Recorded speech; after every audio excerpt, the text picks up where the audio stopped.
தேவன் நம்முடைய தேவன். தேவனுடைய வாக்குத்தத்தத்தின்படி இந்த புதிய ஆண்டு ஒரு நன்மையினாலும் கிருபையினாலும் முடிசூட்டப்பட்டதாக இருப்பதாக. ஆமென். இப்பொழுதும் இந்த ஆண்டின் சபைக்கு கொடுத்த வாக்குத்தத்தம் சங்கீதம் 46:10.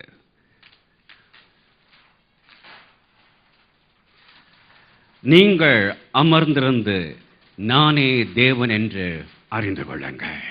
அல்லேலூயா. கரங்களை தட்டி கர்த்தருடைய வார்த்தைக்கு நன்றி சொல்வோமா? ஆமென். Be still and know that I am God. என்ன ஒரு மகிமையான ஒரு வார்த்தை. இந்த வார்த்தைக்காக ஜெபித்துக் கொண்டிருந்த பொழுது இதே வார்த்தையை அகஸ்டின் ஜெபக்குமார்கள் ஜெபித்துக் கொடுத்தார்கள். கர்த்தர் நாமத்துக்கு மகிமை உண்டாகட்டும். இந்த வருடம் தேவன் நம் சபைக்கு கிருபையாக கொடுத்திருக்கும் வாக்குத்தத்தத்தை ஆதாரம் வைத்து நாம் செய்தி கேட்கும்பாக ஒரு தலங்களை தாழ்த்தி நாம் ஜெபிப்போம். ஜுலத்தாப்பனே, இந்த அருமையான ஆசிக்கப்பட்ட இந்த மன மகிழ்ச்சியின் இந்த வருடத்தின் முதல் நாள் காலை நேரத்துக்காக நாங்கள் நன்றியோடு துதிக்கிறோம், ஸ்தோத்திரிக்கிறோம். ஒரு தகப்பன் தன் பிள்ளையை தோளில் சுமந்துவது போல் கடந்த ஆண்டு முழுவதுங்களை சுமந்து வந்து இந்த புதிய ஆண்டுக்குள் நாங்கள் பிரவேசிக்க செய்த கிருபைக்காக நன்றி. நாங்கள் உண்மையற்றவர்களாக இருந்த பொழுதும் நீர் உண்மையுள்ளாக இருந்தீரே, மாத்திரத்தன்மையாக இருந்தோம், ஆனால் கிருபையினால் நன்மையினால் முடிசூட்டினீரே. உடைய கிருபைக்காக நாங்கள் நன்றி செலுத்துறோம்ப்பா. இப்பொழுது தாப்பனே, நீ சபைக்கு கொடுத்த வாக்குத்தத்தத்திற்காக நன்றி நன்றி. நீங்கள் அமர்ந்திருந்து நானே தேவன் என்று அறிந்து கொள்ளுங்கள். Be still and know that I am God என்று சொல்லி எங்களை பலப்படுத்தக்கான வார்த்தை கொடுத்திருக்க கிருபைக்காக நன்றி. இந்த செய்தியை நாங்கள் தியானிக்கத்தக்கதாக கொடுத்திருக்க சந்தர்ப்பத்திற்காக, இந்த நேரத்துக்காக நாங்கள் நன்றியோடு துதிக்கிறோம், ஸ்தோத்திரிக்கிறோம்.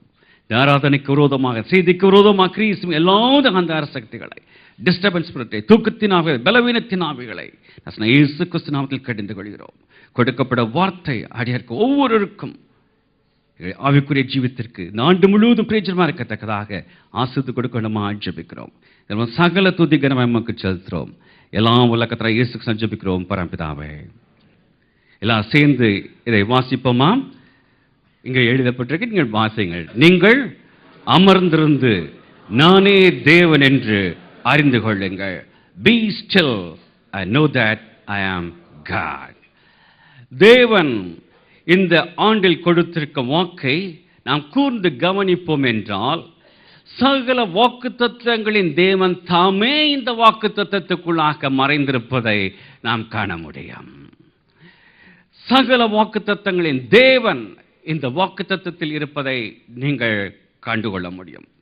பிரியமானவர்களே, இந்த ஆண்டின் முதல் நாள் கூடியிருக்கும் நம்மை பார்த்து அண்ட சராசங்களை படைத்து நடத்தும் சர்வவல்ல தேவன் சொல்கிறார், மகனே மகளே, இந்த ஆண்டு நான் உனக்கு போதுமானாக இருக்கிறேன். நான் உனக்கு பாம. Be still. நீ அமர்ந்திரு, நான் உனக்காக யுத்தங்களை செய்வேன் என்று சொல்லும் தேவனாக அவர் இருக்கிறார். மகனே மகளே, ஒருவேளை இந்த ஆண்டில் எப்பேற்பட்ட சூழ்நிலைக்குள் கடந்து செல்வாய் என்பதை அறியோம். அப்படிப்பட்ட சூழ்நிலை எதுவாக இருந்தாலும், எண்ணிருந்த தேவைகளை நாம் சந்திக்க வேண்டியது இருந்தாலும், எண்ணிருந்த ஆசீர்வாதங்களை நாம் சுதந்திரிக்க வேண்டியது இருந்தாலும், எண்ணிருந்த பிரச்சனைகளுக்குள்ளாக நாம் கடன் செல்ல வேண்டியது இருந்தாலும், எவ்வளவு பெரிய தொகைக்கு நான் எங்கு செல்வேன், எவ்வாறு என் தேவைகள் சந்திக்கப்படும் என்று ஏங்கி நிற்கும் சூழ்நிலைகள் வர இருந்தாலும், ஒரு இன்டர்வியூக்கு செல்லும் பொழுது என்னை காட்டிலும் படித்தவர்களும் வந்திருக்கிறார்களே, இதில் நான் தகுதி பெறுவனா என்ற கேள்வி எழும் பொழுது, இந்த புதிய வேலையிலே நான் எப்படி ஞானத்தோடு நான் செயல்பட போறேன் என்ற கேள்வி எழும்பும் பொழுது, தொழிலே இத்தனை போட்டிகள் உண்டே, இதில் எவ்வாறு என்ற தொழிலை சிரவிக்க செய்கிறது, எவ்வாறு மேம்படுத்துவது என்ற காரியங்கள் எண்ணங்கள் உலகுக்குள் வரும் பொழுது, பிள்ளைகளுடைய படிப்புக்கு அடுத்த அவருடைய திருமணத்துக்கு அடுத்த காரியங்களை பற்றி நீங்கள் யோசிக்கும் பொழுது, நமக்கு அன்பானவர்கள் பலவீனப்பட்டு சூழ்நிலைப்படும் பொழுது, இந்த வார்த்தை உங்களை தேற்றட்டும். கலங்க வேண்டாம், பயப்பட வேண்டாம், சோர்ந்து போக வேண்டாம். இந்த சூழ்நிலைக்கு கடந்து சொல்லும் பொழுது இந்த வாக்குத்தத்தத்தை உறுதியாக பிடித்துக் கொள்ளுங்கள். அப்பா, நீங்க சொன்னீங்களே, மகளே மகளே, அமர்ந்திருந்து நானே தேவன் என்று அறிந்து கொள் என்று சொல்லத்தக்கதாக, Be still, அமர்ந்திருந்த நானே தேவன் என்று அறிந்து கொள் என்று சொன்னீங்களே. நீங்க பார்த்துக் கொள்ளுங்கப்பா. இந்த காரியங்களை நான் மேற்கொள்ள முடியாது, எனக்கு பலன் இல்லை, நான் குறைவுள்ளவள். ஆனால் நான் நிறைவான தேவன், நீங்க பார்த்துக் கொள்ளுங்கள் என்று நாம் விட போகிறோம். அப்படி ஒரு தெய்வீக சமாதானம், ஒரு சந்தோஷம் நம்மை ஆற்றுவதாக தேற்றுவதாக இருப்பதை நாம் காண முடியும். யாத்திரையாகவும் 14:14 படி, கர்த்தர் உங்களுக்காக யுத்தம் பண்ணுவார். 14 அழகாக சொல்கிறது, இந்த ஆண்டு கர்த்தர் உங்களுக்காக யுத்தம் செய்வார். 2 நாளாகமம் 20:17 வாசியுங்கள். 2 நாளாகமம் 20:17. இந்த யுத்தத்தை பண்ணுகிறவர்கள் நீங்கள் அல்ல, யூதா மனுஷரே, எருசலேம் ஜனங்களே, நீங்கள் தரித்து நின்று கர்த்தர் உங்களுக்கு செய்யும் ரட்சிப்பை பாருங்கள், பயப்படாமலும் கலங்காமலும் இருங்கள். நீங்கள் தரித்து நின்று கர்த்தர் உங்களுக்காக செய்யும் யுத்தத்தை பார்க்க போகிறீர்கள். யாத்திரை 14:14 அதான் பார்க்கிறோம். கர்த்தர் உங்களுக்காக யுத்தம் பண்ணுவார், நீங்களோ சும்மா இருப்பீர்கள். நீங்கள் இவ்விதம் அமர்ந்திருந்து தேவன் கிரீசைய இடம் கொடுக்கும் பொழுது, வாக்குத்தத்தமான அந்த 10ஆம் வசனத்துக்கு அடுத்த வசனமாகிய 11ஆம் வசனத்தின்படி, சேனைகளின் கர்த்தர் உங்களோடு இருப்பார், யாக்கோபின் தேவன் உங்களுக்கு உயர்ந்த அடைக்கலமாக இருப்பார். வசனம் 1 தேவன் உங்களுக்கு அடைக்கலமும் பலனும், ஆபத்து காலத்தில் அனுகூலமாக துணையுமாக இருந்து சகலத்திலும் வெற்றி சிறக்கப் போகிறார். ஹல்லேலூயா! கர்த்தர் நாமத்துக்கு மகிமை உண்டாகட்டும். இவ்விதம் இந்த புதிய ஆண்டாகிய 2013 தேவன் நம் ஜீவிதத்தில் ஜெயம் கொடுக்க வேண்டும் என்றால், நம்முடைய பழைய தோல்விகள், பழைய காரியங்களை நாம் மறந்து விட்டுவிட வேண்டும். அதையும் கேரி பண்ணி இந்த புதிய ஆண்டுக்குள்ளாக கொண்டு வந்துவிட கூடாது. ஏசாயா 43:18, முந்தினவைகளை நினைக்க வேண்டாம், பூர்வமானவைகளை சிந்திக்க வேண்டாம். 19ஆம் வசனத்தில் பார்க்கிறோம், இதோ நான் புதிய காரியத்தை செய்கிறேன், அது இப்பொழுதே அது தோன்றும் என்று. இன்று எத்தனை பேர் நம்முடைய ஜீவியத்தில், நம்முடைய கிறிஸ்தவ ஜீவியத்தில் ஒரு புதிய ஆரம்பத்தை நீங்கள் ஆரம்பிக்க விரும்புகிறீர்கள் என்று கேட்டால், எல்லாரும் கையை தூக்கத்தான் செய்வோம். ஏனென்றால் நம் தவறின காரியங்கள் அநேகம் உண்டு. இல்லை என்று சொல்வோம் என்றால் நம்மை நாமே வஞ்சிக்கலாகிவிடுவோம். அநேக காரியங்களிலே நம்முடைய விசுவாச ஜீவமாக இருக்கட்டும், பரிசுத்த ஜீவமாக இருக்கட்டும், நம்முடைய செய்ய நல்ல காரியங்கள் வந்த சந்தர்ப்பத்தை தவறுவிட்ட காரியங்களாக இருக்கட்டும், மதிகேடாக நடந்து கொண்ட காரியமாக இருக்கட்டும், எத்தனையோ காரியங்கள் தவறி இருக்கலாம். ஆனால் இப்படிப்பட்ட தவறுகளை, பாவங்களை சில வழிகளில் நாம் தெரிந்தே செய்வதனால நாம் அநேக இக்கட்டுக்குள்ளாக கடந்த ஆண்டில் கடந்து சென்றதை நாம் அறிவோம், தேவன் அறிவார். ஆனால் அதே கவலைகள் பாரத்தோடு இந்த புதிய ஆண்டுக்குள் பிரவேசிக்கிறது தேவனுடைய சித்தமல்ல. ஆனால் தேவன் விரும்புவதெல்லாம் ஒரு புதிய ஆரம்பத்தை, ஒரு புதிய நம்பிக்கையை கொடுக்கத்தான் தேவன் விரும்புகிறார். ஒரு சிலருடைய ஜீவிதத்தில் நீங்கள் எதிர்பார்த்திருந்த காரியம் நடக்காதே போயிருந்திருக்கலாம். நீங்கள் எதிர்பார்த்திருந்த நல்ல வேலை கிடைக்காமலே போயிருந்திருக்கலாம்.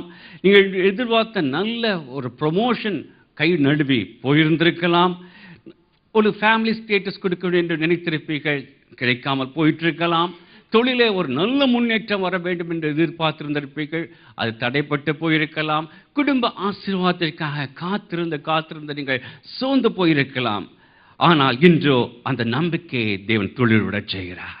அந்த நம்பிக்கை தொழிலுடச் செய்யும் தேவனாக கடந்து வந்திருக்கிறார். அநேக காரியங்களில் நான் நம்முடைய சொந்த அறிவை, சொந்த ஞானத்தை, சொந்த திறமையை கடந்த ஆண்டிலே நாம் செலவழித்து முயற்சித்ததினால்தான் நாம் தோற்று போயிருக்கிறோம் என்ற சத்தியத்தை நாம் மறந்து போய்விடக்கூடாது. அல்லது நண்பர்களுடைய, பெற்றோர் மற்றும் உற்றார் மற்றும் விசுவாசிகள் மற்றவருடைய ஆலோசனை கேட்டு தவறுகளும் உண்டு. வேதம் சொல்கிறது, நாசியில் சுவாசம் உள்ள மனிதனை நம்புவது விருதா என்று.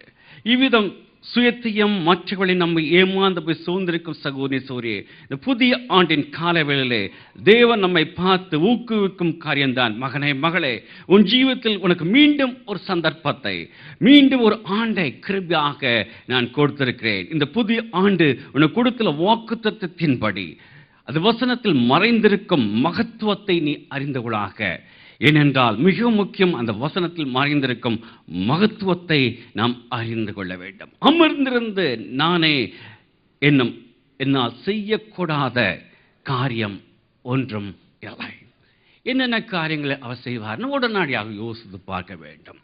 சிவந்த சமுத்திரத்தை பிளந்த தேவன், எரிகோ மதிலை தகர்த்த தேவன், புரண்டு வந்த யோர்தானை பின்னிட்டு போகச் செய்த தேவன், சூரியனை தரித்து நிற்கச் செய்த தேவன், சிம்சோனின் கையில் இருந்த ஒரு கழுதை தாடை எழுமினால 1000 பேரை கொண்ட தேவன், ஒரே ஒரு தூதனை கொண்டு 1,80,000 பேரை சங்கரித்த தேவன், தண்ணீரை திராட்சரசமாக மாற்றினவர், 5 அப்பத்தையும் 2 மீன் 5000 பேரை போஷித்த தேவன், மரித்த லாசருவை எதிர்க்கச் செய்த தேவன், கடலுமே நடந்த தேவன், காற்றையும் கடலையும் அதட்டின தேவன், மரணமே உன் கூரங்கே, பாதாளமே என் ஜெயமே என்று உயிர்த்தெழுந்த தேவன் சொல்லுகிறார், அமர்ந்திரு என்று. நான் உனக்காக யுத்தம் செய்யட்டும் என்று சொல்கிறார். இவ்வளவு வல்லமை படைத்த தேவன் கொடுக்க வாக்குத்தத்தம் தான், மகளே மகளே அமர்ந்திருந்து நானே தேவன் என்று இந்த ஆண்டு நீ அறிந்து கொள். இன்னொரு மகத்துவமான ஒரு காரியம், தேவ ஊழியர் அடோராம் ஜட்சன், மிஷனரி டு பர்மா, அடிக்கடி சொல்வார்களாம், the future is as bright as the promise of the God. அதாவது தேவனுடைய வாக்குத்தத்தத்தை போலவே எதிர்காலமும் பிரகாசமாக உள்ளது. எவ்வாறு இந்த வாக்குத்தத்தம் வல்லமை மிகுந்ததாக பிரகாசம் உள்ளதாக உள்ளதோ அவ்வாறு இந்த 2013 பிரகாசம் உள்ளதாக இருக்கிறது. ஆமென், ஆமென். தேவன் கொடுத்த வாக்குத்தத்தத்தை ஆதாரம் வைத்து சில குறிப்புகளை தியானிக்கும் முன் ஒரு காரியத்தை சொல்லிவிட்டு கடன் செல்ல விரும்புகிறேன். தீர்மானங்கள், ரெசல்யூஷன், நியூ இயர் ரெசல்யூஷன், தீர்மானங்கள். கடந்த ஆண்டு ஆரம்பத்தில் சில அநேக புது தீர்மானங்களை நீங்கள் எடுத்திருப்பீர்கள். அது அந்த ஜனவரிக்குள்ளாகவே தோல்வியில் முடிந்திருக்கும். அது பொதுவாக நடக்கும் ஒரு காரியம். சோர்ந்து போகாதிருங்கள். ட்ரை them again, மீண்டும் முயற்சிங்கள். இந்த புதிய ஆண்டில் நம்ம சில தீர்மானங்களை எடுத்திருப்பீர்கள். நல்லது நல்லது. சிலர் கூறுவார், நான் தீர்மானமே எடுக்க மாட்டேன், ஏனென்றால் அது செய்ய முடியாது எனக்கு தெரியும் என்று. அப்படி இருக்கக்கூடாது. நல்ல ஆண்டிலே நல்ல சில தீர்மானங்களை எடுக்க வேண்டும். சில இலக்கை குறிக்க வேண்டும் ஜீவியத்தில். ஒரு வாரம் கூட தவறாத ஆலயத்துக்கு வரணுன்றது நல்ல ஒரு தீர்மானம். ஒவ்வொரு திங்கட்கிழமை கூட்டத்திலையும் கலந்து கொள்வேன்னு எடுக்கிறது நல்ல தீர்மானம். இதுவரைக்கும் சனிக்கிழமை உபவாச கூட்டத்தில் வரல, இனிமே இந்த சனிக்கிழமை கூட்டத்துக்கு வரணும், சகோதர சகோதரி கூட்டத்துக்கு வரணும், இரவு ஜெபத்துக்கு வரணும், வாலிப சகோதரிகள் கூட்டத்துக்கு வரணும். நல்ல தீர்மானம் எடுக்கிறது நல்லது. இதுவரை ஒழுங்கா வேதம் வாசித்து ஜெபிப்பதில்லை, இனிமேல் இந்த ஆண்டு முதல் ஒழுங்காக வேதம் வாசித்து ஜெபிப்பேன் தீர்மானம் எடுப்பது நல்லது. இதுவரை என் ஜீவத்தில் தனி ஜெபம் என்றது ஒன்று இல்லை, இனிமேல் நான் தனி ஜெபம் செய்வேன் என்ற ஒரு தீர்மானம் எடுப்பது நல்லது. இதுவரை குடும்ப ஜெபம் ஒழுங்காக நாங்கள் செய்வதில்லை, இனிமேல் ஒழுங்காக குடும்ப ஜெபம் செய்வோம் என்று தீர்மானம் எடுப்பது நல்லது. இதுவரை தேவனுக்கென்று நாங்கள் தசமபாகம் கொடுத்ததில்லை, இனிமேல் தேவனுக்கென்று தசமபாகம் கொடுப்போம் என்று தீர்மானம் எடுப்பது நல்லது. இதுவரை ஒரு ஆத்மாவை கூட கிறிஸ்துவுக்கென்று நான் ஆதாயப்படுத்தவில்லை, ஒரு ஆத்மாவது ஆலயத்துக்கு நான் இதுவரை அழைத்து வரவில்லை. இந்த ஆண்டு முதல் ஒரு ஆத்மாவிடம் சுவிசேஷம் சொல்லி கர்த்தருடைய சமூகத்தை கொண்டு வருவேன், ஆலயத்துக்கு கொண்டு வருவேன் என்ற தீர்மானம் எடுப்பது நல்லது. இதுவரை நான் மனைவியை அடித்து வந்தேன், கணவனை அடித்து வந்தேன், இந்த ஆண்டு முதல் 2 நான் செய்ய போறேன் என்று எடுப்பது நல்லது. சிரிக்கிறதுலேருந்தே தெரியுது எத்தனை பேர் இதில் இருக்காங்க. இது உண்மையான காரியம். தீர்மானம் எடுங்கள் இந்த கால நேரத்தில். இந்த வருஷம் முதல் என் மனைவி அடிக்க மாட்டேன், என் கணவனை அடிக்க மாட்டேன் என்று. இதுவரை குடும்பத்தில் சண்டை போட்டவர்கள் இனிமேல் நான் சண்டை போட மாட்டேன் என்று தீர்மானம் எடுங்கள். இதுவரை பிள்ளைகளை கழுத நாயி பேயின்னு சொன்னவர்கள் இனிமேல் கூட மாட்டோம் என்று தீர்மானம் எடுங்கள். இதுவரை பெற்றோருக்கு கீழ்ப்படியாதவர்கள் பெற்றோருக்கு கீழ்ப்படும் என்று தீர்மானம் எடுங்கள். இதுவரை மனைவியுடைய பெற்றோரை கணவனுடைய பெற்றோரை கனப்படுத்தாத அவர்களுக்கு உதவி செய்யாதிருப்பார்கள், இந்த ஆண்டு முதல் அவர்களுக்கு உதவி செய்ய என்ற தீர்மானம் எடுங்கள். இதுவரைக்கும் வேலை பார்க்கறதுல காம்சோரா இருந்தவங்க இனிமேல் காம்சோரா இருக்க மாட்டேன், உண்மையா வேலை பார்ப்பேன் என்ற தீர்மானம் எடுங்கள். இப்படிப்பட்ட நல்ல காரியங்களை நாம் எடுக்க வேண்டும். தனக்கு கீழே வேலை பார்ப்பவர்களுக்கு கொடுமையாக நடத்தினவர்கள் இனிமேல் அவளுக்கும் நாங்கள் தாராளமாக கொடுப்போம், அன்பு கூறுவோம் என்ற தீர்மானம் எடுக்க வேண்டும். அதே மாதிரி உணவு பழக்க வழக்கங்கள், எக்ஸசைஸ் மற்றும் அநேக காரியங்களே நல்ல தீர்மானங்களை எடுத்ததை கடைபிடிப்பது நல்லது நல்லது நல்லது.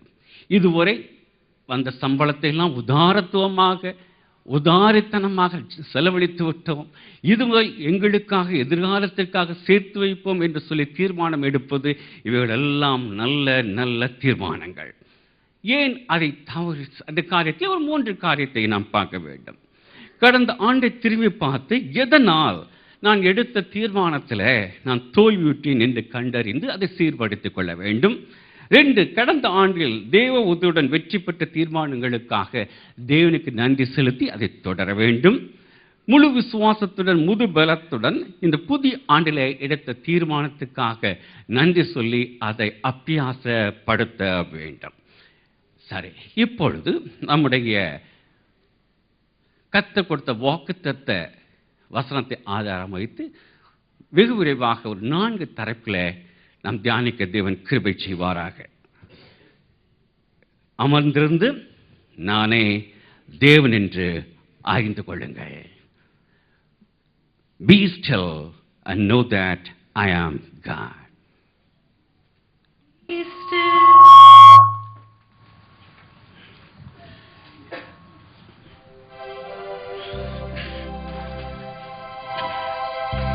Be still and know that I am God. Be still and know that I am God. Be still and know that I am God. Be still and know that I am God. நீங்கள் அமர்ந்திருந்து நானே தேவன் என்று அறிந்து கொள்ளுங்கள்.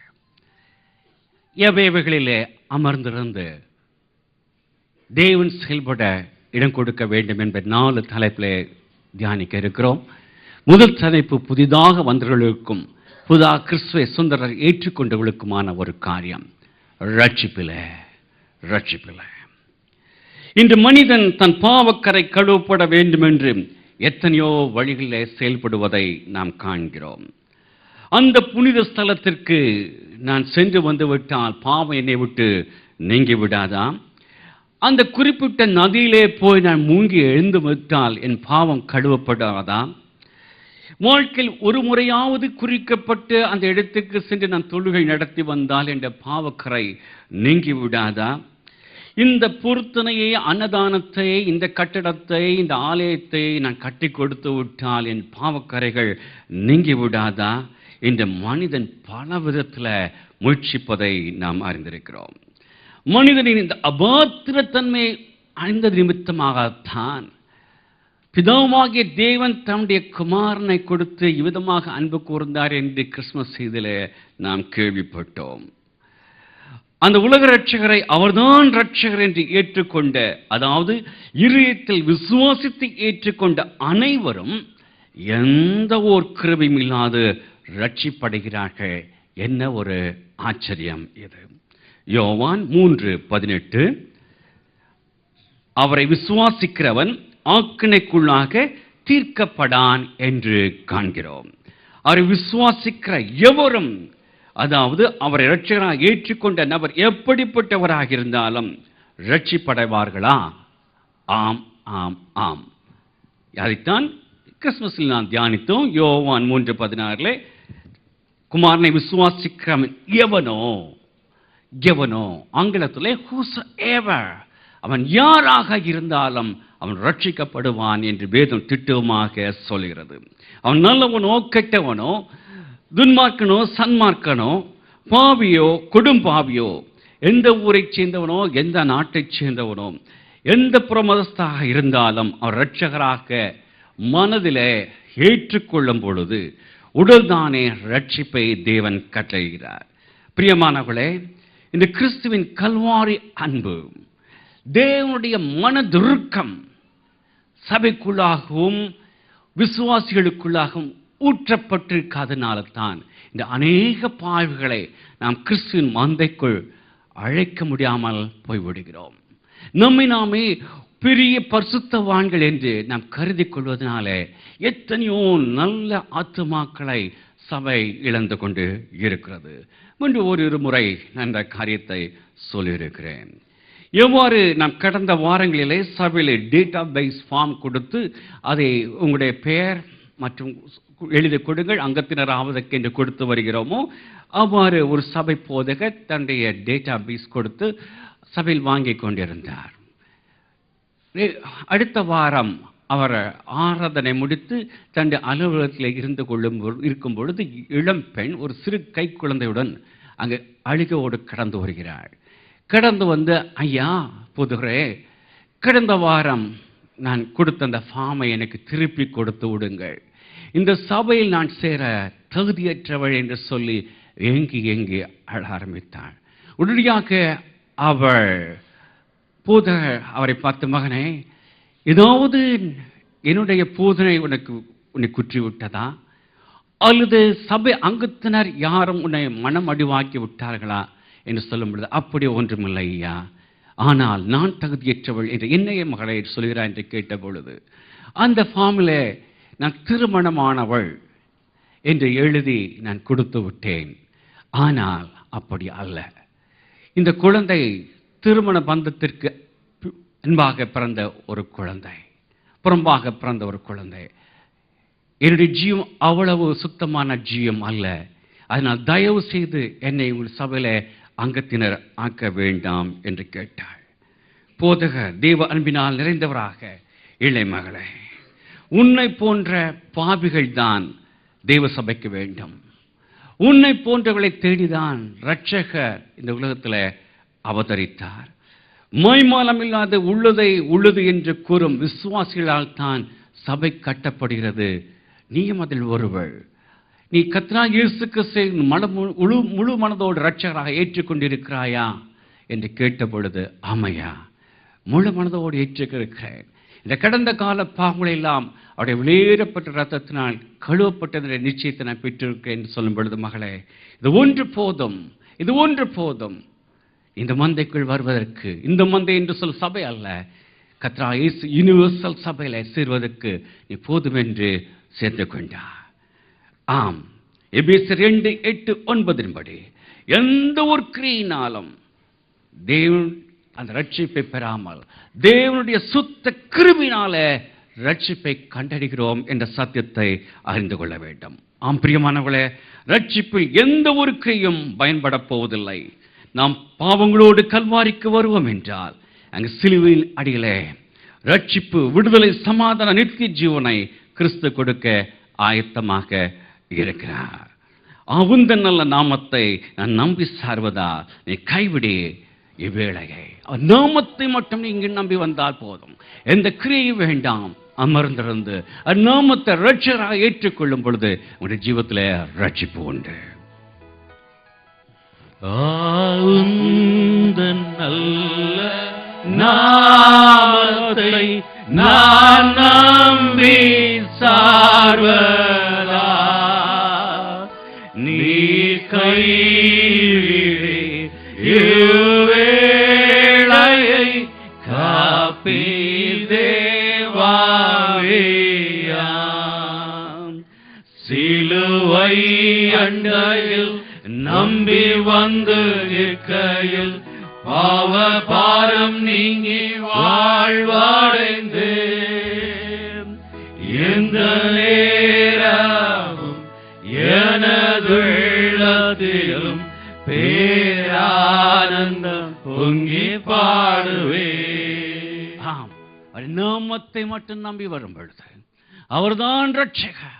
அவர் என்றெல்லாம் இந்த பாவத்தை நீக்க முடியாது என்று விசுவாசித்தவர் அண்டே வரும் பொழுது எப்பேற்பட்ட பாவியாக இருந்தாலும் மன்னித்து தன் மகனாக மகளாக சேர்த்துக்கொள்ள தேவலவராயிருக்கிறார். இரண்டாவதாக, அமர்ந்திருந்து தேவன் செயல்பட அனுபவிக்க வேண்டிய காரியம் ஜெபபீடமாக இருக்கட்டும். ஒரு விசுவாசியின் ஜீவியத்தில் ஜெபம் என்பது ஒரு மகத்தான ஒன்றாகும். கிறிஸ்தவ ஜீவியத்தின் உயிர் நாடி என்றால் அது ஜெபமாகும். நாம் ஜெபத்தினால் பெற்றுக்கொண்டவைகள் ஏராளம். ஜெபத்தினால் மாற்றப்பட்ட ஜீவியங்கள் ஏராளம். ஜெபத்தினால் பெற்றுக்கொண்ட கிருபைகள் ஏராளம். ஜெபத்தினால் பெற்றுக்கொண்ட ஆசீர்வாதங்கள் ஏராளம். ஜெபத்தினால் பெற்றுக்கொண்ட சமாதானம் ஏராளம் ஏராளம். ஜெபத்திலே பல வகையாக நாம் ஜெபிக்கிறோம். சபையாக கூடி ஜெபிக்கிறோம், ஜெப கூடுகிலே கூடி ஜெபிக்கிறோம், இரவு ஜெப கூட்டத்திலே கூடி ஜெபிக்கிறோம், சனிக்கிழமை வாச கூட்டத்திலே கூடி ஜெபிக்கிறோம், குடும்ப ஜெபத்திலே ஜெபிக்கிறோம். எல்லா ஜெபமும் மிகவும் மிகவும் கிறிஸ்தவ ஜீவிதத்திற்கு முக்கியமானது. ஆனால் அதே சமயத்தில் அதிலும் ஒரு உண்மை, தனி ஜெபம் இல்லை என்றால் வெற்றி உள்ள கிறிஸ்தவ ஜீவம் இல்லை என்பதை நன்கு நாம் அறிந்து கொள்ள வேண்டும். தனி ஜெபத்தில் தேவனோடு உறவாடு என்பது அவருடைய சமூகத்தில் 1 சாமுவேலே நாம் எவ்வாறு அன்னாள் எவ்விதம் தன் இருதயத்தில் பேசி கர்த்தருடைய சன்னிதானத்தில் தன் இருதயத்தை ஊற்றினாலோ அதை போன்றதுதான் அந்த தனி ஜெபம். நம்முடைய உண்மையான நிலையை வெளியிலே சொல்ல முடியாது, சபையிலே ஜெபிக்க முடியாது, ஜெபக்கூடிலே ஜெபிக்க முடியாது, குடும்ப ஜெபத்தில் ஜெபிக்க முடியாது. கர்த்தருடைய சமூகத்தில் தனி ஜெபத்தில் தேவ சமூகத்தில் உள்ளத்தை உடைத்து தாப்பனே, இதுதான் தாப்பனே நான் என்று மனப்பாரங்களை, வெளியிலே சொல்ல முடியாத மனப்பாரங்களை, வேதனைகளை, பாவ சோதனைகளை, பாவத்திற்குட்பட்ட தேவ சமூகத்தில் உடைத்து ஊற்றி அப்படியே மெல்லிய சத்தத்தை கேட்காத பட்சத்தில் உங்களுடைய ஜீவியத்தில் ஒரு வெற்றி உள்ள கிறிஸ்தவ ஜீவம் ஒரு பொழுதும் நீங்கள் பெற்றுக்கொள்ள முடியாத என்ற சத்தியத்தை நீங்கள் அறிந்து கொள்ளுங்கள். அமர்ந்திருந்த தேவ சமூகத்தில் காத்திருந்து 1 தெசலோனிக்கேயர் 5:15 இடைவிடாமல் ஜெபம் பண்ணுங்கள் என்று பவுல் ஆலோசனை சொல்கிறார். இதுதான் அதன் ரகசியம். எப்பொழுதும் ஜெபிக்க முடியுமா? முடியாதா? முடியும். படுத்திருக்கும் பொழுது ஜெபிக்க முடியுமா? நடக்கும் பொழுது ஜெபிக்க முடியுமா? எக்ஸசைஸ் ஓடும் பொழுது ஜெபிக்க முடியுமா? முக்கியமான கம்பெனி மீட்டிங்ஸ் நடந்து கொண்டிருக்கும் பொழுதே ஜெபிக்க முடியுமா? முடியும். கணவன் மணி சண்டை போடும் பொழுது ஜெபிக்க முடியுமா? முடியும். யாராவது ஒருத்தங்க அமைதியாக இருந்து என் குடும்பத்தில் இந்த பிரச்சனையை கொண்டு வரும் அந்த அரசக்திகளை நான் இயேசு கிறிஸ்து நாமத்தில் கடிந்து கொள்கிறேன் என்று ஜெபித்து பாருங்கள். அந்த இடத்துல தெய்வ சமாதானம் வரும். ஆம், வேலை பார்க்கும் பொழுது ஜெபிக்க முடியுமா? முடியும். சமைக்கும் பொழுது ஜெபிக்க முடியுமா? முடியும். எப்பொழுதும் ஜெபத்தில் நாம் தேவனோடு உறவாடுகளை இருந்தால் மட்டுமே இந்த புதிய ஆண்டு ஒரு மகிமை உள்ள ஆண்டாக இருக்க போகிறது. பிரியமானவர்களே, எபேசியர் 6:18 சொல்கிறது, எந்த சமயத்திலும் ஆவிலே ஜெபம் பண்ணி விழித்திருங்க. அமைதியாக ஜெபிக்க போறேன் என்று சொல்லி தூங்கி விடக்கூடாது, அல்ல சும்மா அமைதியாகவே இருந்து விடக்கூடாது. ரெண்டும் நடக்கும். 2 உதாரணத்தை சொல்ல விரும்புகிறேன்.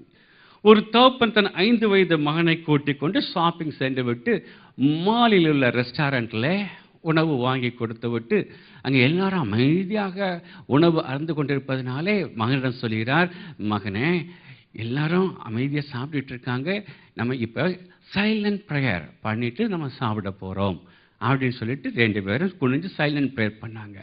அப்பா சைலண்ட் ப்ரேயர் முடிச்சுட்டு எந்திரிச்சிட்டாரு. சின்னவன் தலையை குனிஞ்சுக்கிட்டே இருக்கிறான். இவர் ரொம்ப நேரம் கழிச்சு தலையை தூக்குனான். என்னப்பா ஜான், எதுக்கு இவ்வளோ நேரம், என்ன ப்ரேயர் பண்ண? எனக்கு என்ன தெரியும், அதான் சைலண்ட் ப்ரேயர்னு சொல்லிட்டீங்களே, நான் சைலண்ட்டாகவே இவ்வளோ நேரம் இருந்தேன். அப்படி சைலண்ட்டாகவும் இருந்துடக்கூடாது, சூழ்நிலை உண்டு. அவ்விதமே ஜெபத்தில் தூங்கும் ஒரு காரியமும் உண்டு. டிஎல் மூடி பெரிய கர்த்தருடைய தாசன். அவர் வீட்டுக்கு வர விருந்தினர்களை கனப்படுத்துவதற்காக அவர் வரும் விருந்தினர்களை அன்று தன் குடும்ப ஜெபத்தை நடத்த ஒப்பு கொடுத்து விடுவாராம். அந்த குறிப்பிட்ட நாளிலே அவரும் அவருடைய மனைவியும் கிராமத்திலிருந்து வந்த ஒரு ஊழியரும் இருந்தார்கள். அந்த ஊழியர் சம்பந்தமில்லாத ஒரு கடினமான வேத பகுதியை எடுத்து நிறைய நேரம் அதை பற்றி விளக்கிவிட்டு ஜெபிக்க ஆரம்பித்தார். ஜெபித்து கொண்டே இருந்து விட்டார். ரொம்ப நேரம் கழித்து டிஎல் மூடியுடைய மனைவியும் அந்த ஊழியரும் ஜெபித்து எந்திரித்து விட்டார்கள். டிஎல் மூடி ஜெபித்து கொண்டே இருக்கிறார். அந்த ஊழியருக்கு ரொம்ப சந்தோஷம், தன்னுடைய வல்லமையான ஜெபத்தினால கர்த்தருடைய தாசன் இன்னும் ஜெபித்து கொண்டிருக்கிறார் என்று. ஆனால் டிஎல் மூடியுடைய மனைவிக்கு தெரிஞ்சிச்சு, டிஎல் மூடி நல்ல தூக்கத்தில் இருக்கிறார். என்று யானைக்கும் அடி சறுக்கும். ஆனா இப்படி யாரையும் தூங்க வைக்கிற மாதிரி நீண்ட ஜெபம் செஞ்சிடக்கூடாது. சில ஃபேமிலி ப்ரேயர்னு சொல்லிட்டு இழுத்து அது எல்லாரும் எப்படா முடியும், இனிமேல் ஃபேமிலி ப்ரேயர் பண்ணக்கூடாதுன்ற அளவுக்கு நீட்டிடக்கூடாது. நம்முடைய ஜெபம் மற்றவர்களை ஆற்றுவதாக, தேற்றுவதாக, பலப்படுத்துவதாக, நிலைநிறுத்துவதாக இருக்க வேண்டுமே தவிர சோர்வடைய செய்யத்தக்கதாக அமைந்து விடக்கூடாது. ஆகவே தனி ஜெபத்தில் நீட்டமாக ஜெபித்து நீங்கள் மற்றவர்களை தூங்க வைத்து விடக்கூடாது. நீங்களும் தூங்கி விடத்தக்கதாக அமைதியாக இருந்து விடவும் கூடாது. மட்டுமல்ல, நம்முடைய ஜெபம் ஒரு விசுவாசம் உள்ள ஜெபமாக இருக்க வேண்டும். அல்லேலூயா. ஆம், விசுவாசம் உள்ள ஜெபம். ஒரு உதாரணத்தை சொல்ல விரும்புகிறேன். ஸ்காட்லாந்தில் நடந்த ஒரு உண்மை சம்பவம் இது. அங்கிருந்த ஒரு கிறிஸ்தவ கிராமத்தில் எப்பொழுதும் ஆண்டாண்டு காலமாக டாஸ்மாக் இல்லை, மதுபான கடை அங்கு இல்லை. ஆனால் ஒரு தொழிலதிபர் எப்படியோ முயற்சி செய்து அந்த இடத்துல மதுபான கடையை திறக்க செய்துவிட்டார். உடையாக அங்கிருந்த ஒரே ஒரு ஆலய மக்கள் சபையில உபவாசத்தை கோரினார்கள், தனி ஜெபத்தை நடத்தினார்கள், ஜெப குடும்பத்திலே கூறி ஜெபிக்க செய்தார்கள். விசுவாசிகள் கூடுபொழுதெல்லாம் தாப்பனே எங்களுடைய ஊரில் இருக்கும் அந்த மதுபான கடை மூடப்பட வேண்டும் என்று ஜெபித்தார்கள். ஜெபம் நடந்து கொண்டே இருந்தது. ஒரு நாள் திடீரென்று பெரிய புயல் இடியோடு மின்னலோடு வந்தது. ஒரு இடி சரியாக எங்கே விழுந்தது? மதுபான கடையில் விழுந்து தீப்பிடிச்சிருச்சு. தீப்பிடிச்சு மொற்றமாக எரிந்து நாசமானது. மதுபான கடை உரிமையாளர் வழக்கு தொடுத்து விட்டார். தொடுத்துட்டு ஆலயத்தில் இருக்கவங்க ஜெபிச்சனால தான் மதுபான கடை தீப்பிடிச்சிருச்சுன்னு. சர்ச்சு என்ன பண்ணுச்சு தெரியுமா? ஒரு வழக்கறிஞர் வச்சு, எங்களால் அல்ல, இது இயற்கை சீற்றத்தினாலே, நேச்சுரல் கலாமிட்டினாலே வந்ததுனால எங்களுக்கும் இந்த ஜெபத்துக்கும் தீப்பிடித்ததுக்கும் எந்த சம்பந்தமும் இல்லை, இது நேச்சுரல் கலாமிட்டி என்று சொல்லிவிட்டார்கள். அதை பார்த்த வழக்கறிஞர் எல்லாம் பார்த்துவிட்டு ஒரு தீர்ப்பு கூறினாராம். No matter how this case come out, இந்த கேஸ் எப்படி முடியும் என்று தெரியவில்லை, ஆனால் ஒன்று மட்டும் உறுதியாகிவிட்டது. மதுக்கடை உரிமையாளர் ஜெபத்தில் நம்பிக்கை உள்ளவராக இருக்கிறார், விசுவாசிகத்த சபையோ ஜெபத்தில் நம்பிக்கை வைக்கவில்லை என்று. பிரியமானவர்களே, நாம் ஈடுக்கும் எந்த ஒரு ஜெபத்திற்கும் தேவன் பதில் கொடுத்தே தீர்வார். ஆம் என்றிருக்கும், இல்லை என்றிருக்கும், காத்திரு. உங்களுடைய விண்ணப்பம் தவறாக இருந்தால் பதில் இல்லை என்று இருக்கும். நீங்கள் கேட்கும் நேரம் தவறாக இருந்தால் காத்திரு என்று இருக்கும். நீங்களே தவறாக ஆளாக இருந்தால் நீ மாறி என்று இருக்கும். அதே சமயம் நீங்கள் கேட்க விண்ணப்பம் சரியாக இருந்து, நேரமும் சரியாக இருந்து, நீங்களும் சரியாக இருந்தால் பதில் ஆம் என்று இருக்கும். ஆம் என்று இருக்கும். ஐயா, எப்படியாக இருந்தாலும் ஒரு விசுவாசி ரோமர் 8:28 மனப்பூர்வமாக விசுவாசிக்க வேண்டும். அன்றி அவருடைய தீர்மானத்தின்படி அழைக்கப்பட்டவளாய் அன்போருக்கு சகலமும் நன்மைக்கு ஏதுவாக நடக்கிறது என்று விசுவாசிக்க வேண்டும். இந்த ஆண்டு கொடுக்கப்பட்ட வாக்குத்தத்தங்களை பிடித்துக் கொண்டு விசுவாசத்துடன் ஜெபியுங்கள், ஜெயத்தை பெற்றுக் கொள்ளுங்கள். அழகான ஒரு பாடல் ஒன்று அல்லவா ஜெபத்தை குறித்து, அதை பாடுவோம் ஊக்கத்துடனே உருவமாய் வாக்குத்தத்தத்தை பற்றி கொண்டு. ஊக்கத்துடனே ஓர்முகமா வாக்குத்தத்தத்தை பற்றிக் கொண்டு நோக்கத்தை எல்லாம் நேர்மையாக்கி கேட்கும்படி கிருபை செய்யும். ஜபமே ஜீவன், ஜபம் ஜெயம், ஜீவியத்திற்கு இதுவே சட்டம்.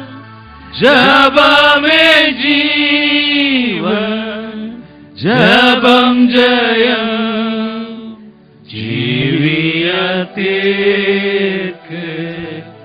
இதுவே சட்டம். தாண்டில தெய்வ சமூகத்துல அமர்ந்திருந்த அமர்ந்திருந்த அப்பா நீங்க பொறுப்படுத்திக் கொள்ளுங்க. நீ கொடுத்த வாக்கு தத்துவத்தின்படி நானே தேவன் என்று உணர்த்துவேன் சொன்னீங்களே, என்னால் முடியாத தாப்பனே இந்த ஜெபத்திலே தரித்திருந்து ஒப்புக் கொடுங்கள். கர்த்தர் மகிமையான காரியங்களை செய்வாராக. மூன்றாவது, பிரச்சனைகள் ஆட்கொள்ளும் பொழுது தேவன் செயல்பட அமர்ந்திருப்போம். நாம் ஒரு பிரச்சனைகள் நிறைந்த உலகத்தில் ஜீவிக்கிறோம். எத்தனையோ பிரச்சனைகள் நம்முடைய அன்றாட ஜீவத்தில், மாதத்தில், வருடங்களில் நாம் சந்திக்கக்குள்ளாக நாம் இருக்கிறோம். அநேக வேளையிலே நாம் பிரச்சனைக்குள்ளாக கடந்து சென்றதன் காரணத்தை நாம் நன்கு ஆராய்ந்து பார்ப்போம் என்றால், நான் தேவனுடைய சித்தம் இன்னது என்று அறியாது செய்ததினால வந்த பிரச்சனைகள் தான் அதிகமாக, ஏன் 99.9% இருப்பதை நாம் கண்டுகொள்ள முடியும். வேலை மாறுதல், சொத்து வாங்குதல், வீடு கட்டுதல், வீடு வாங்குதல், வாழ்க்கை துணையை தேர்ந்தெடுத்தல், பிள்ளைகளுடைய படிப்பு, திருமணம் என்ற முக்கியமான வாழ்வு நிகழ்வுகளிலே தேவனுடைய ஆலோசனை கேட்டு அதன்படி செய்வோம் என்றால் எத்தனை விதமான பிரச்சனைகளுக்காக நம்ம நீங்களாக்கு தேவன் காக்க வல்லவராக அவர் இருக்கிறார். கர்த்தராகிய இயேசு கிறிஸ்து இப்பூலோகத்தில் ஜீவித்துக் கொண்டிருந்த காலத்தில் அநேக முறை அவர் கூறிய ஒரு வார்த்தை, என் வேளை இன்னும் வரவில்லை, என் வேளை இன்னும் வரவில்லை. அவருடைய வேலையும் பிதாவுடைய வேலையும் ஒன்றாக வந்த பொழுது தேவன் செயல்பட்டார். பிதா சகலத்திலும் அவரை கனப்படுத்தி மகிமைப்படுத்தினார். அமெரிக்காவில் ஒரு செல்வந்தர் இருந்தார். அவர் தன்னுடைய தனிப்பட்ட அலுவலகத்திற்காக ஒரு ட்வின் சீட்டர் விமானத்தை வைத்திருந்தார். ஒரு நாள் வேலை நிமித்தமாக பக்கத்திற்கு ஊருக்கு செல்ல வேண்டியது இருந்தது. உடனடியாக வானிலை கண்ட்ரோல் நிலையத்துக்கு தொடர்பு கொண்டு இன்றைய காலநிலை எப்படி இருக்குது என்று கேட்டார். அவர்கள் சொன்னார்கள், ஐயா, அடுத்த 4 மணி நேரத்துக்கு நீங்கள் விமானத்தில் பயணிக்க வேண்டாம், அவ்வளவு சரியாக இல்லை என்று. 1 மணி நேரம் பார்த்தார். எந்த வானிலையில் ஒருவித மாற்றம் ஏற்படவில்லை, மிகவும் நன்றாக இருந்தது. சரி, நம்ம தன்னுடைய திறமையை நம்பினவராக விமானத்தை எடுத்து விட்டார். 40 நிமிடம் மிகவசமாக விமானம் பறந்து கொண்டிருந்தது. திடீரென்று எங்கிருந்தோ வந்த ஒரு பயங்கரமான சுழல் காற்றில் அந்த விமானம் சிக்கி டர்புலன்ஸில் ஒரு மலையில மூழ்கி சின்னாபின்னமானது. அவர் முதலில் செய்த ஒரு நல்ல காரியத்தை தான் செய்தார். ஆலோசனையை கேட்டார். வெதர் ஸ்டேஷனில் தொடர்பு கொண்டு ஆலோசனை கேட்டார். அதன்படி அவர்கள் ஆலோசனை கொடுத்தார்கள். ஆனால் அதன்படி கேட்டு நடந்திருந்தால் பிழைத்திருப்பார். ஆனால் நடந்ததோ அதுக்கு மாறாக. அநேக நேரத்தில் நாமும் தேவனுடைய சமூகத்தில் இந்த நிலைமைக்கு தான் வருகிறோம். ஆலோசனை கேட்கிறோம், பதில் வர தாமதம் ஆகும் பொழுதோ அல்லது கொடுத்த பதில் நாம் எதிர்பார்த்த பதிலுக்கு மாறாக இருக்கும் பொழுது நாம மாம்சத்தில் ஒரு முடிவெடுத்து நாம் காரியம் செய்ய ஆரம்பித்து விடுகிறோம். அது முற்றுமாக நம்முடைய விசுவாச ஜீவத்தை தரை தட்டுவதாக, சின்னாவை நம்ம உடைத்து விடுவதாக அமைந்திருப்பதை நாம் கண்டுகொள்ள முடியும். சங்கீதம் 62:1 தாவீது விதம் சொல்கிறார், தேவனையே நோக்கி என் ஆத்துமா அமர்ந்திருக்கிறது, அவரால் என் ரட்சிப்பு வரும். 2ஆம் வசனம், அவரே என் கன்மலையும் என் ரட்சிப்பும் என் உயர்ந்த அடைக்கலமானவர், நான் அதிகமாக அசைக்கப்படுவதில்லை. தேவனை நோக்கி என் ஆத்துமா அமர்ந்திருக்கிறது, அவரால் என் ரட்சிப்பு வரும். அவரே என் கன்மலையும் என் ரட்சிப்பும் என் உயர்ந்த அடைக்கலமானவர். அதாவது பிரச்சனைகள் வரும் பொழுது தேவனுக்காக அமர்ந்திருப்பதை, காத்திருக்கிற ரகசியத்தை தாவீது அறிந்தவனாக இங்கு எழுதுகிறான். அநேக நேரத்தில் பிரச்சனை வரும் பொழுது பதறி போய் நாம் தவறான முடிவுகளை எடுத்து விடுகிறோம். அநேக நேரத்தில் அது ஊழியமாக இருக்கட்டும், காரியங்களில் பிரச்சனைகள் ஏற்படும் பொழுது பதறி நாம் செயல்படுவோம் என்றால் அது சின்ன பின்னமாக மாறிவிடும். அமர்ந்திருந்த தேவன் செயல்பட இடம் கூடும் பொழுது எல்லாவற்றையும் நன்மையாக செய்து கொடுப்பார். ஆமென். 2 நாளாகமம் 20ஆம் அதிகாரத்தில் யோசபாத் ராஜா யூதாவை அரசாண்டு கொண்டிருந்த பொழுது ஒரு 3 எதிரி படைகள் தலைநகராக எருசலேம் யூதாவை நோக்கி வருகிறது என்ற ஒற்று மூலமாக ஒரு செய்தி வந்தது. அதை கேட்ட யூத மக்கள் ராஜா யோசபாத் கதிகலங்கி போனார்கள்.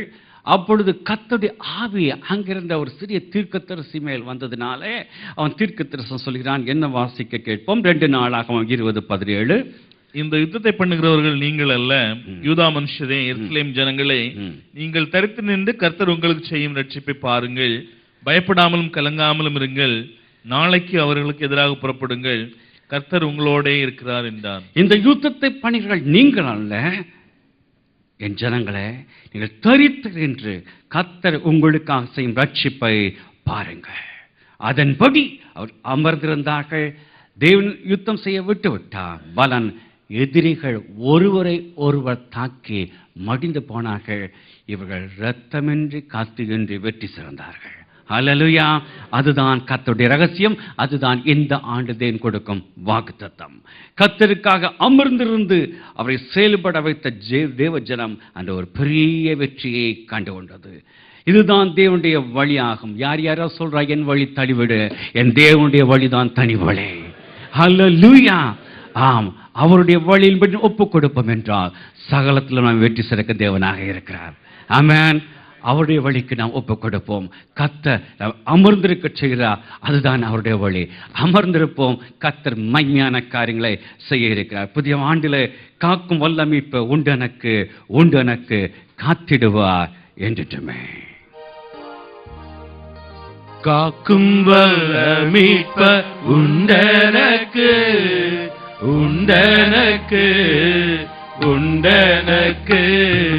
காக்கும் வல்ல மீட்பர் உண்டனக்கு காத்திடுவார் என்றுமே.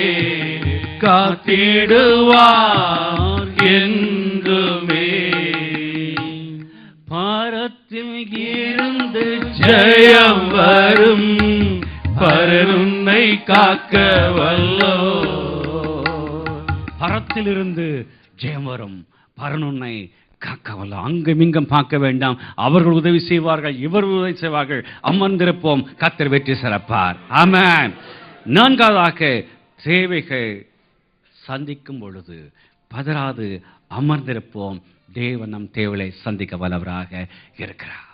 பிலிப்பியர் 4:19. என் தேவன் தம்முடைய ஐஸ்வரியத்தின்படி உங்கள் குறைவுகளெல்லாம் கிறிஸ்து இயேசுவுக்குள் மகிமைகளை நிறைவாக்குவார். பெரிய வீடு கட்டணும், பெரிய கார் வாங்கணும், அதை வாங்கணும், இதை வாங்கணும் என்று நம்முடைய விருப்பம் நீண்டு கொள்ளும் பொழுது இவைகளெல்லாம் நிறைவேற்றுவேன் என்ற இந்த வாக்குத்தத்தத்தை தேவன் எழுதி கொடுக்கவில்லை. அப்படி நாம் போதிப்போம் என்றால் நம்முடைய சபை பிராஸ்பரிட்டி போதிக்கும் சபையாக மாறிவிடும்.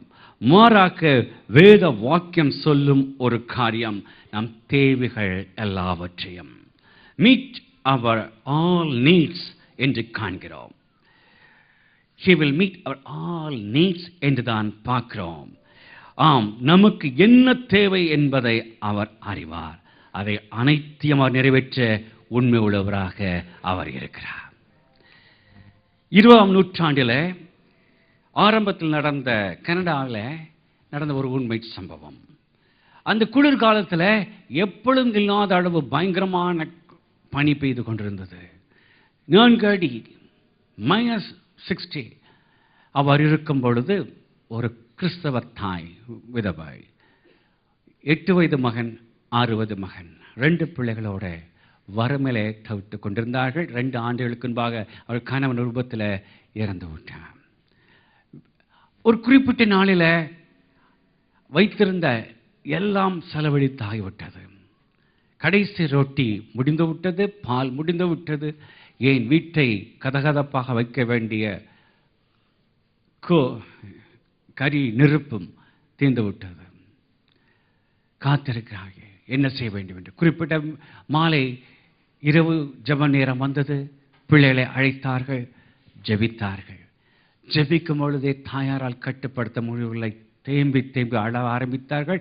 ஏனென்றால் இரவு ஜெபத்தை முடித்துவிட்டு பிள்ளைகளுக்கு கொடுக்க எந்த உணவு இல்லை. அந்த இரவு அவளை கதகதப்பாக வைக்க நெருப்பும் இல்லை. ஆனால் ஒன்று மட்டும் சொன்னார்கள், பிள்ளைகளை அணைத்தவளாக. பிள்ளைகள் ஏனம்மா என்று சொல்லும்பொழுது உண்மையை சொல்லிவிட்டு நாம் ஒன்று செய்ய போகிறோம். இந்த பிலிப்பியர் 4:19 நம்முடைய கரத்தை வைத்து நாம் 3 பேரும் ஜெபிக்க போகிறோம். நம் விசுவாசத்தோடு நாம் ஜெபிப்போம். நம் தேவைகளை தேவன் சந்திக்க வல்லவர் என்று சொல்லிவிட்டு 3 பேரும் அந்த வேதத்தை திறந்து அந்த வசத்தில் கை வைத்து ஜெபித்து விட்டு காத்திருக்கிறார்கள். அம்மா சொல்கிறார்கள், இப்பொழுது உதவி வரும் என்று. 1 மணி நேரம் உதவி வரவில்லை. பிள்ளைகள் அழுக ஆரம்பித்தார்கள், பசியால் வாட ஆரம்பித்தார்கள். பிள்ளைகள் தூங்கி விடக்கூடாது என்று சொல்லி இப்பொழுது தேவன் அனுப்பப் போகிறார் என்று சொல்லிவிட்டு மூத்தவனை பியானோ இசைக்க சொல்கிறார். அவனை இசைத்துக் கொண்டிருக்கிறான். குறித்த நேரத்தில் கொஞ்ச நேரத்தில் கதவு தட்டப்பட்டது. அங்கே திறந்து பார்த்தால் ஒரு பெரிய கூடை நிறையாக சில பொருளை கொண்டு வந்திருக்கிறார். அந்த கொடுக்கும் பொழுது அதில் ரொட்டி உண்டு, மில்க் உண்டு, சுகர் உண்டு, பொட்டேட்டோ, காஃபி, பட்டர் மற்றும் ஒரு பாக்கெட் கோல் உண்டு. இவளுக்கு அதிசயமாக அந்த இடத்தில் தானே முழங்கால் படியிட்டு ஜெபித்தார்கள். ஜெபித்து விட்டு, ஐயா, அவர் பெரிய வேன்ஸ், ஐயா, எவ்வாறு இந்த குறிப்பிட்ட பொருள் எங்களுக்கு தேவை என்று நீங்கள் அறிந்து கொண்டு வந்தீர்கள் என்று சொல்ல பொழுது, சகோதரியே, எங்களிடம் இரவு ஜெபத்தில் நாங்கள் கூடி ஜெபித்து கொண்டிருந்த பொழுது திடீரென்று என் மனைவி ஒரு பேப்பரை எடுத்து இந்த ஐட்டத்தெல்லாம் எழுதி, நீங்கள் ஜெபத் முடித்த பாடு நேராக சென்று இதை வாங்கி இந்த உங்கள் வீட்டில் கொடுக்கும்படி சொன்னார் என்று சொன்னார்கள். அது மட்டுமல்ல, நாங்கள் அறிந்திருக்கிறேன் உங்களுக்கு வேலை இல்லை என்று, நாளை தினத்தில் உங்களுக்கு எங்களுடைய கம்பெனியில் ஒரு வேலை நான் கொடுக்கிறேன் என்று. பிரியமானவளே, இதுதான் தேவன் அற்புதமாக தம் பிள்ளையுடைய தேவைகளை சந்திப்பதின் ரகசியம் அடங்கியிருக்கிறது. வாக்குத்தத்தத்தை நிறைவேற்றும் தேவன் நம்முடைய தேவன். வாக்குத்தத்தத்திலே தேவன் வேதத்திலே அநேக வாக்குத்தத்தங்களை கொடுத்திருக்கிறார். இந்த வாக்குத்தத்தங்கள் ஒவ்வொன்றுக்கும் முன்பாகவும் பின்பாகவும் ஒரு கட்டளை உண்டு. உத்தமாய் நடக்கிறவனுக்கு தேவன் நன்மையை, யாருக்கு? உத்தமாக நடக்கிறவனுக்கு. நீங்கள் என்னிலும் என் வார்த்தை உங்களிலும் நிலைத்திருந்தால் நீங்கள் கேட்டுக்கொள்வது எதுவோ அது உங்களுக்கு கொடுக்கப்படும். கர்த்தரை உனக்கு தாபரமாக கொண்டாய், ஆகையால் பொல்லாப்பு உனக்கு நேரிடாது. அநேக குடும்ப ஆசீர்வாதங்களை 128ஆம் சங்கீதத்தில் சொல்லிவிட்டு, இதோ கர்த்தருக்கு பயப்படுகிறவன் இவ்விதமான ஆசீர்வாதத்தை பெறுவான். மத்தேயு 6:33, முதலாவது தேவனுடைய ராஜ்யத்தையும் நீதி தேடுங்கள், அப்பொழுது இவைகளெல்லாம் உங்களுக்கு கூட கொடுக்கப்படும். மல்கியா 3:10, தசம்பாத்தை ஆலயத்துக்கு கொண்டு வாருங்கள், அப்பொழுது நான் உங்களை ஆசீர்வதியாமல் இருப்பனோ என்று என்னை சோதித்து பாருங்கள். இந்த புதிய ஆண்டிலே நாம் நம் தேவனுடைய வாக்குத்தத்தத்துக்கு கீழ்ப்படிந்து நடப்போம் என்றால் நம் தேவைகள் எல்லாவற்றையும் சந்திப்பட்டே தீரும் என்பதில் எந்த சந்தேகமும் இல்லை. இந்த ஆண்டில் நாம் கீழ்ப்படிய வேண்டிய காரியம், நாம் பதறி போய் செயல்படாது அமர்ந்திருந்து தேவன் செயல்பட கொடுக்கும் பொழுது கர்த்தர் இந்த ஆண்டை நன்மையினாலும் கிருபையினாலும் முடிசூட்ட இருக்கிறார். நாம் ஜெபிப்போம்.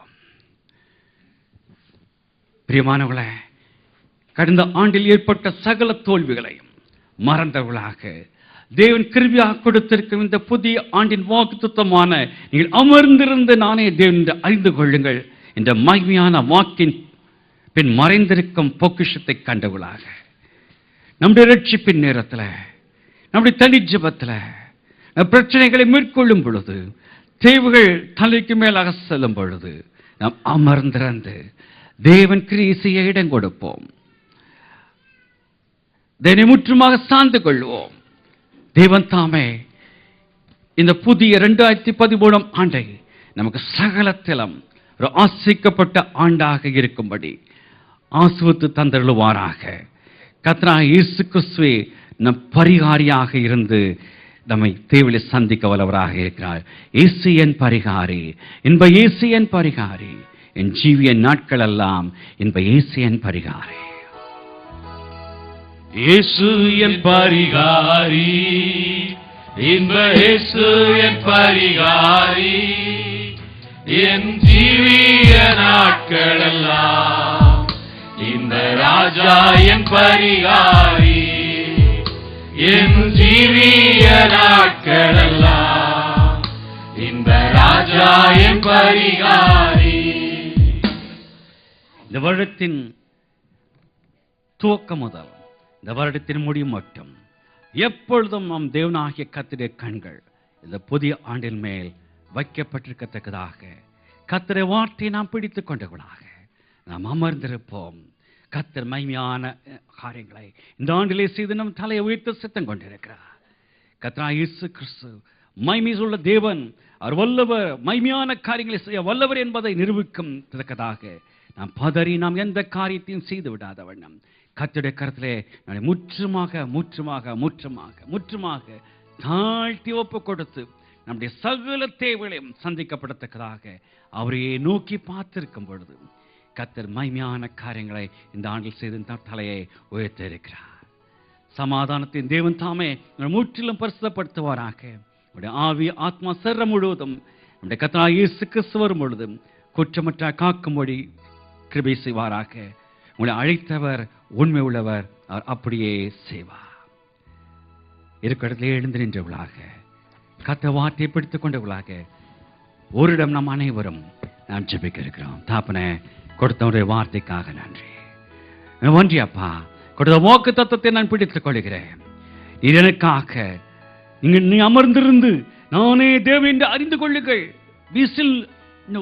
I am the God என்று சொன்னீங்களே, நான் அமர்ந்திருக்கத்தக்கதான கிருபை கட்டிட ஒரு இடம் நான் ஜெபிப்போம். ஒரு இடம் அமைதி அனைவரும் சும்மா இருக்க வேண்டாம். தாப்பனே அப்பா, அமர்ந்திருக்கத்த கிருபை செய்யுங்கப்பா. நீங்க வெற்றி சிறக்க போற கிருபைக்காக நன்றி. மகிமையான காரியங்களை நாங்கள் எண்ணுவதற்கும் நினைப்பதற்கு மேலான அற்புதமான அதிசயமாக நடத்த போற கிருபைக்காக ராஜா நாங்கள் நன்றியோடு துதிக்கிறோம், ஸ்தோத்திரிக்கிறோம். அது எந்த கண்களும் கண்டதில்லை, எந்த காது கேட்டதில்லை தாப்பனே. அப்பட்டவன மகிமையான காரியங்களை நாங்கள் அமர்ந்திருக்கும் பொழுது எங்களை ஜீவிதத்தில் செய்து நாமத்தை இந்த ஆண்டில் மகிமைப்படுத்த போற கிருபைக்காக நன்றி. ஓ கர்த்தர், மகிமையான வெற்றி சிறக்கும் நாளாக ஆண்டாக இருக்க போற கிருபைக்காக நன்றி நன்றி நன்றி. தேவரே, நீங்கள் சிறுமைப்படுத்தின நாட்களுக்கும் நாங்கள் துன்பத்தை கண்ட வருஷங்களுக்கு தக்கதாக எங்களை நீ ஆசீர்வதித்து மகிழ்ச்சியா நிறைத்து எங்களை தலையை எண்ணெயால் அபிஷேகிக்க போற கிருபைக்காக ராஜா எங்கள் நன்றியோடு துதிக்கிறோம். தேவனுடைய வலிமையான பிரசன்னம் இந்த ஆண்டு முழுவதும் எங்களை ஆட்கொள்ளத்தக்கதாக இந்த சபையாக தாழ்த்துகிறோம் அப்பா. சகல துதிக நமக்கு செலுத்துறோம். எல்லாம் உள்ள கர்த்தர் இயேசு கிறிஸ்து ஜெபிக்கிறோம் பரமபிதாவே. நம்முடைய கர்த்தராகிய இயேசு கிறிஸ்து கிருபையும் பிதாவாகிய அன்பும் பரிசுத்தருடைய ஐக்கியம் அந்நியத்திலும் நம் அனைவருடைய இன்றும் என்றும் எப்பொழுதும் இருப்பதாக. கோடாக்கோடியாய் நீ பெருகுவாய், குறைவில்லாமல் வாழ்ந்திடுவாய். கோடாக்கோடியாய் நீ பெருகுவாய், குறைவில்லாமல் நீ வாழ்ந்திடுவாய். இந்த ஆண்டை காணச் செய்தார் நன்றியோடே ஸ்தோத்திரிப்போம். இந்த ஆண்டை காணச் செய்தார் நன்றியோடே ஸ்தோத்திரிப்போம். இந்த ஆண்டை காணச் செய்தார் நன்றியோடே ஸ்தோத்திரிப்போம். என் ஆத்மாவை கர்த்தரை ஸ்தோத்திரி, என் முழு உள்ளமே நான் ஸ்தோத்திரி. என் ஆத்மாவை கர்த்தரை ஸ்தோத்திரி, கர்த்தர் செய்த சகலம் மறவாதே. ஆமென். ஹல்லேலூயா.